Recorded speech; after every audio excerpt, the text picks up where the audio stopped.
Sabahınız hayır olsun. Güzel insanlar. Necəsiz? İnşallah ki, güman edirəm hamınız yaxşısınız. Mən də şükür, hər gün, hər saat, hər dəqiqə şükür deyirəm. Ayağa qalxıram. Görürsünüz bizdə gün bata-batadır. Normalde bu saatdə bizdə güneş olmur. Mən baxdım zaman saata baxdım ki, hələ güneş çıxacaq. Bundan əvvəl günün birinci yarısında yağış yağır. Sonra gördüm ki bir saat, 2 saat güneş olacak dedim. Tez çıkın. Sesim biraz artık özüne gelir. Çünkü bir iki gün qabaq bir video çekmişim. Hələ göndermemişim YouTube'a. Ama yani oradaki sesim tamam kesildi. Ama yine de şükür deyip gəzirəm. Ne demək istəyirəm? Dediğim odur ki, o mövzu ki yazılıb xərçənglə mübarizə edən qadının xəstəlik hekayəsi. Əslində bu xəstəlik hekayəsinin belə deyək də pozitivə doğru hissəsidir. Hekayənin pozitivə tərəfi. Əslində mən əvvəldən də videolar çəkəndə düşünürdüm.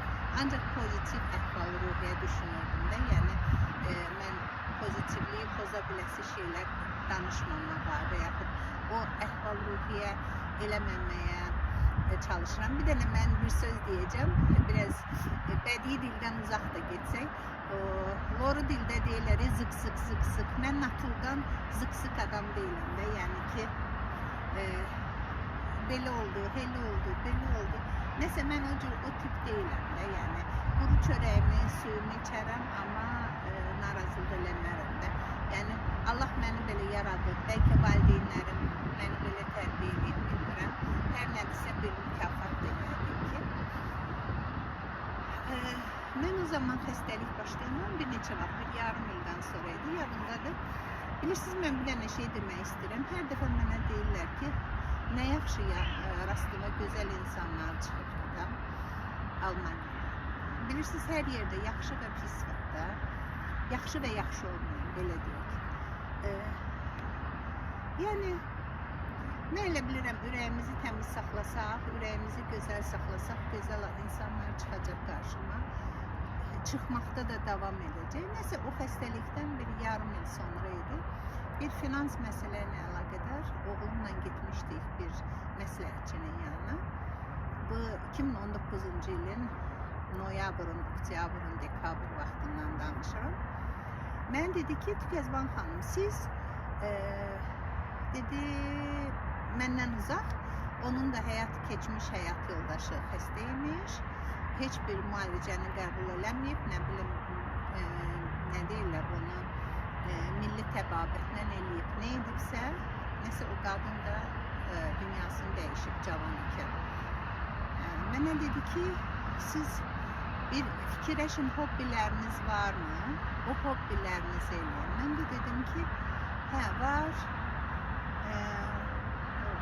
Yəni, məktəbli olan vaxt, uşaq vaxtı,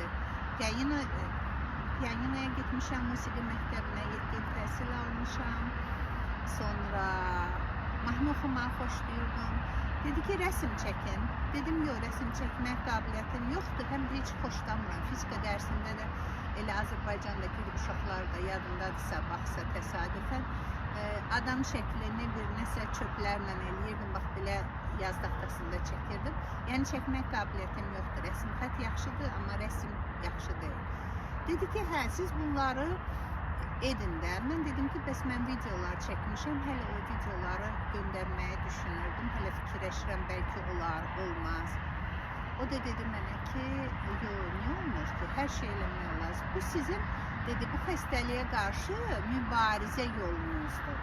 Birincisi, siz danışırsınız, özünüzə kömək edirsiniz danışdıqca. Yəni, danışmaq özünüz bilirsiniz ki, asan şey deyil. İnsan deyirlər, dərd danışdıqca azalar, sevinç danışdıqca çoxalar. Belə bir misalımız var. Bəlkə ola bilər biraz nəysə düz, belə tam düz demədim, məğzini dedim. O da dedi ki, siz bu danışmaq ondan biraz azad olmaq deməkdir. o demək deyil ki, sən onu azad olub kiməsə tökürsən, amma sən danışanda başqaları eşidir, deyirlər ki, tək mən deyilmiş, Tükezbanda da bu varmış. Bilirsiniz necə? Adam bunları bilməyəndə, kiminsə belə deyək də qayğılarını eşitməyəndə adam özünə çəkilir, deyirsən ki, bu ancaq məni üçün gəlir. Amma danışanlar olanda görürsən ki, yox, bu tək məni üçün qayğı deyil, bu Allah bizi yaradan bizə o günü də verib, bu günü də verib də hamısını verib. Mən o zaman dedim ki, mən pianino istəyərdim çalam. Bura gələndən deyirəm ki, pianino alacağım, bugün alacağım, sabah alacağım. İndi yəqin bilirsiniz, sizdəki kimi bizdə də, yəni evlat böyütmək, 3 uşaq boya başa çatdırmaq, təhsil vermək asan şey deyil. Hər zaman uşaq qabağa durur və hər zaman deyirdim, bugün alaram, sabah alaram, bugün alaram, sabah alaram. Elə oldu ki, almadım. Amma inanın ki, 24 ildir buradayım, gələndən düşünürəm. Sonra gəldi 20-ci ildə. Mən sizə danışmışam o bir videomdaki 20-ci ilin korona vaxtında başladım ilk dəfə oxumağa. Hər gün bir dənə mahnını gəlirdim, belə gəzirdim. O da mənim üçün terapiydi də, havada gəzirdim.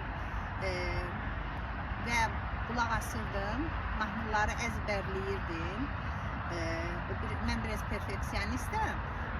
İstəmirdim kağıza baxım, oxuyam, ya neysə əzbərləyirdim. Sonra çəkilirdim bir qıraqda, burada, hardasa belə bir yerdə, bu şəhərdən kənar bir yerdəyəm. Çəkilirdim bir kənarda, o mahnının videoları çəkirdim, göndərirdim ailəmə də, böyük ailəmə. Elə gedirdi, neysə. Amma mən pianino deyirdim, gəldim, heç oxumaq yadımdan çıxmışdı ki, mən oxuya bilərəmmiş. Bunu da deyim mən. Mən əvvəllər zülmü eləyirdim. Çalıb oynamağı sevən adamım. Mahnı oxuyurdum. Birdən yoldaşım gəlirdi, girirdi içəri. Deyirdi, Tükez, gecikmişsən. Mən də deyirdim, görürsən nəyə deyir gecikmişsən. Bizdə Almanda var Zupasta. Alman Zupasta axtarır. Belə bir veriliş var. Deutschland sucht den Zupasta. Almanya Zupastanı axtarır. Bu 10 ilin söhbətini deyirəm sizə. Yoldaşım həmişə zarafat edirdik. Ay Tükez, gecikmişsən. Deyirdim, nəyə gecikmişəm? Çatmırdı mənə ki, nədir? Yəni ki, deyirdi, oxuyur. Yəqin ki, eşidirdi, oxuyuram. Amma ki, mən belə video çəkim, qohumlarıma paylayım, bunu eləməmişdim. Nəysə, onun da vaxtı gəldi, koronada, apreldə oldu. Dekabrda, deməli, 20-ci ilin dekabrında pianino, deməli, pianino deyəndə elektro pianino, çünki gecəsi var, gündüzü var, səssiz eləmək olur, qulaqçıqlarla çalmaq olur. Yəni iş adamıyam, mən ev qadını deyiləm ki, gündüz istədiyim vaxtı çalım. Axşam vaxtım var, həvəsim var, bilirsiniz də müəllimin işi çoxdur. Axşam vaxtım var, axşamı çalasan. Bu minvalla mən pianinanı da aldım 20-ci ilin dekabrında və başladım çalmağa. İnanın ki, notlar hamısı yadımdaydı. Sizə bir gün o çəkdiyim videolardan çətin əsərlərlə də başladım. O qardaşım rəhmətli çaşıb qalırdı ki, Tükez, sən yadından çıxmayıbdı notlar. Neçə ildir, 20 neçə ildir sən buradasan. Ondan qabaq da orada düzdür, cehizin pianinom da var idi. Amma 3 uşaqla haradaydı vaxtım? Müəllimlik, repetitorluq, 3 uşaq evdə, ailə, böyük ailə. Neysə, uzun sözün qısası. Yəni, baxın, bu da bir mübarizə yoludur, onu demək istəyirəm. Oxumağı keçən dəfə danışmışdım, indi də pianino çalmağı dedim. Bunlar özü bir mübarizə yoludur, bu xəstəliyə qarşı, rəsm çəkmək özü. Bəzi adamlar var ki, qabiliyyəti yoxdur, sadəcə gedib rəssamlığa da gedə bilərlər, amma mən hazır oxumaq, çalmaq əlimdə olan kimi, rəqs eləməyi sevdiyim üçün, nə üçün olmasın ki? Mən niyə rəssamlığa marağım yoxdur gedim, amma yəni bu özü də bir terapi vasitəsidir. Onu demək istəyirdim sizə.